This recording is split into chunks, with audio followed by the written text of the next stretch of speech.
পরোটা বানাচ্ছি, আর পরোটার জন্য আমি ডোটা রেডি করব। তাই আগে যে শুকনো উপকরণগুলো নিয়েছি সেগুলো আপনাদের সাথে শেয়ার করব। শুকনো শুকনো যে উপকরণ সেগুলো যদি আপনাদের পারফেক্ট হয় তাহলে পরোটাও একদম রেস্টুরেন্টের মতো পারফেক্ট হবে। তো আপনারা আশা করি দেখতেই পাচ্ছেন আমি এখানে কিছু গুঁড়ি নিয়েছি, এভাবে হাতে চাপা দিয়েছি, তারপরে এটা একটা বলের মতো হয়েছে। তারপরে এভাবে হাত দিয়ে প্রেস করলে আবার ভেঙে যাচ্ছে। তো এরকমভাবে যদি শুকনো উপকরণগুলো মিশিয়ে নেন তাহলে কিন্তু পরোটাগুলো খুব ভালো হয়। তো আমি এখন কি কি দিয়েছি সেটা আপনাদের সাথে আলাপ করি।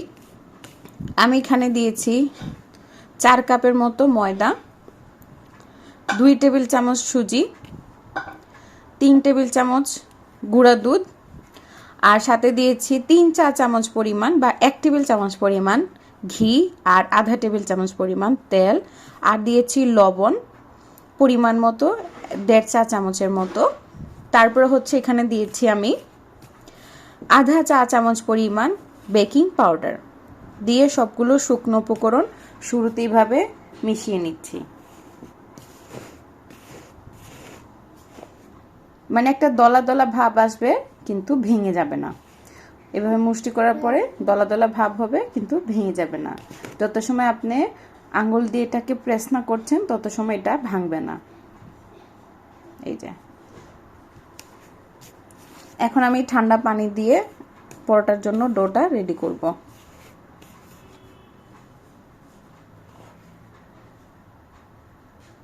একটা পারফেক্ট পরোটা তৈরি করতে গেলে প্রথমে পারফেক্ট একটা ডো তৈরি করতে হয়, তাহলে কিন্তু আপনার পরোটা যখন ভাজবেন তখন আর কোনো প্রবলেম হবে না। তো আমি পানি দিয়ে দিচ্ছি, এখানে আমি 1 কাপ পরিমাণ পানি নিয়েছি,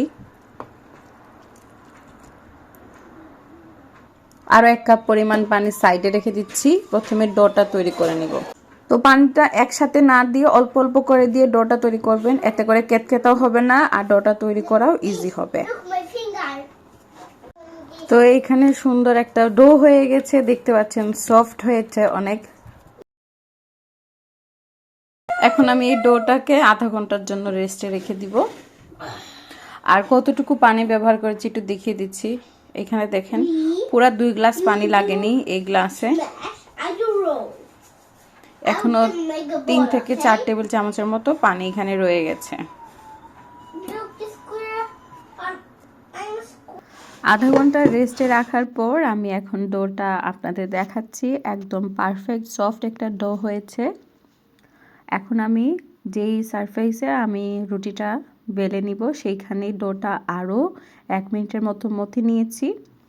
তারপরে পছন্দ মতো করে যত বড় রুটি বানাবো সেই অনুযায়ী ছোট ছোট বল করে নিচ্ছি। তো পরোটা তো আপনারা সবসময়ই বানান, অনেকেই বানান, অনেক ধরনের পেঁচ ব্যবহার করে পরোটা তৈরি করেন। তা আমি খুব সহজ এবং সিম্পল 2টা পেঁচ আপনাদেরকে দেখাবো। তো প্রথমে আমি রুটিগুলো বেলে নিচ্ছি, আর বাকি যে ডোগুলো ছিল সেটা কিন্তু আমি ঢাকনা দিয়ে ঢেকে রেখেছি যাতে করে ডোটা সফট থাকে, শক্ত না হয়ে যায়। তো এখন আমি রুটিটা বেলে নিচ্ছি। মন মতো করে বেলে নেবেন, পছন্দ অনুযায়ী পাতলা করে প্রথমে রুটিটা বেলে নিতে হবে। তারপরে প্রথমে আমি দিয়ে দিচ্ছি অয়েল, একটা ব্রাশ দিয়ে ভালো করে পুরা রুটির উপরে অয়েল দিয়ে দিলাম। তারপর আমি এখানে দিয়ে দিচ্ছি কর্নস্টার্চ। আমি এখানে কর্নস্টার্চ ব্যবহার করছি, আপনারা চাইলে এখানে ময়দাও ব্যবহার করতে পারেন আপনাদের পছন্দ অনুযায়ী। তারপরে একটা পিৎজা কাটার দিয়ে রুটিটা কেটে নিচ্ছি। দেখতেই পাচ্ছেন কিভাবে আমি কেটে নিচ্ছি, আপনারা আপনাদের পছন্দ অনুযায়ী সাইজ অনুযায়ী কেটে নেবেন। তারপরে এক কোণা থেকে ধরে এভাবে রোল করে নিচ্ছি। একটা পিস রোল করার পরে সেই রোলটা আরেকটা পিসের উপরে দিয়ে এইভাবে রোল করে নিচ্ছি। আমার কথা বুঝতে সমস্যা হলে আশা করছি আপনারা স্ক্রিনে দেখেই বুঝে নিচ্ছেন। তো এইভাবে করে পুরো রুটিটাই আমি রোল করে নিচ্ছি।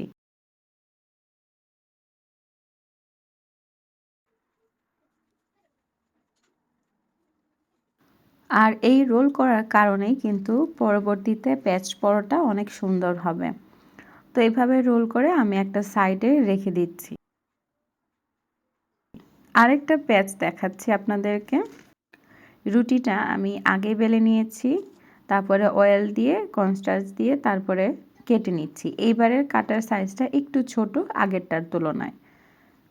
এইবার আপনারা এটা ফলো করেন, যারা একটা একটা করে রোল করতে সমস্যা ফিল করবেন তারা চাইলে সবগুলা এইভাবে পিসগুলো একটা একটার উপরে বসিয়ে নিতে পারেন। তারপরে একসাথে ধরে সবগুলো একটা পেঁচ দিলেই হয়ে যাবে। তো দেখতেই পাচ্ছেন খুবই সহজেই কিন্তু পেঁচ দিয়ে দিলাম। আবারও এইভাবে করে সবগুলা ডো আমি রুটি বেলে তারপরে পেঁচ দিয়ে রেখে দিচ্ছি। সবসময় কিন্তু পেঁচ দেওয়ার পরে রুটিগুলো মানে ডোগুলো সুন্দর করে একটা কাপড় দিয়ে ঘুরে রাখবেন, যাতে করে রুটির মধ্যে যে সফটনেস আছে সেটা চলে না যায়। এখন আমি রুটি বেলে নিচ্ছি। আর এই সময় খুব আলতো করে রুটিটা বেলে নিতে হবে, যাতে করে যে ফোল্ডগুলো আমরা দিয়েছি এটা যাতে একদম ফ্ল্যাট না হয়ে যায়, সেদিকে খেয়াল রেখেই পরোটার জন্য রুটিটা বেলে নিতে হবে। আর এই সময় কিন্তু রুটি গোল হচ্ছে কিনা এই নিয়ে কোনো টেনশন করতে হবে না। আপনারা স্ক্রিনে দেখেই বুঝতে পারছেন রুটিটা কিন্তু অনেক সুন্দর গোল হবে। থিকনেসটা আপনারা আপনাদের পছন্দ অনুযায়ী রাখবেন। আমি তারপর আপনাদেরকে দেখিয়ে নিচ্ছি কতটুকু থিক রেখেছি পরোটার জন্য। তো এখন আমি পরোটা ভেজে নিব, ভাজাটা আপনাদেরকে দেখিয়ে দিচ্ছি। একটা তাওয়া বসে প্রথমে গরম করে নিয়েছি, তারপরে ব্রাশ দিয়ে হালকা করে তেল তাওয়ার মধ্যে লাগিয়ে নিয়েছি। যখন গরম হয়ে গেছে আমি রুটিটা প্রথমেই ভেজে নিচ্ছি। এক পাশটা যখন হয়ে গিয়েছে উল্টে দিয়ে অপর পাশে আমি আবারও আলতো করে তেল ব্রাশ করে নিচ্ছি।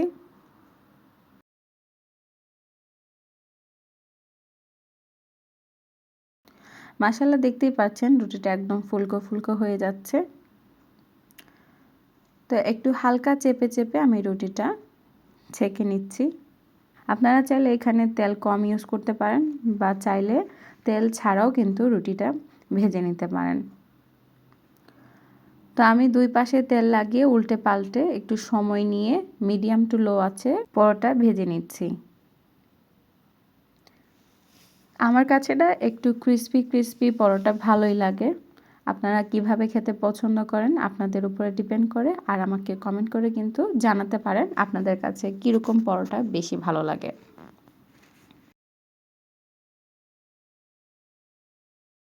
আর এই পরোটা কিন্তু আমার কাছে মাংস দিয়ে, সবজি দিয়ে, ডাল দিয়ে, হালুয়া দিয়ে খেতে অনেক বেশি ভালো লাগে। বা সামটাইম গ্রিল চিকেন দিয়েও খেতেও কিন্তু ভালো লাগে।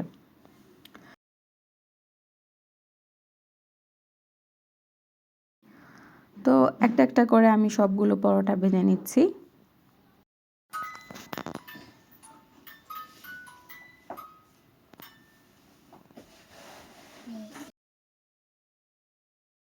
ভাজা হয়ে গেলে আমি পরোটা একটা বাড়ি দিয়ে দিব হাত দিয়ে, তাহলে পরোটা আরও সফট হবে এবং লেয়ারগুলো বের হয়ে আসবে। তো কেমন লেগেছে আমার আজকের রেসিপি আপনারা অবশ্যই আমাকে কমেন্ট করে জানাবেন। ভালো লাগলে আমার চ্যানেলটি সাবস্ক্রাইব করবেন, লাইক করবেন, শেয়ার করবেন। আল্লাহ হাফেজ, আসসালামু আলাইকুম।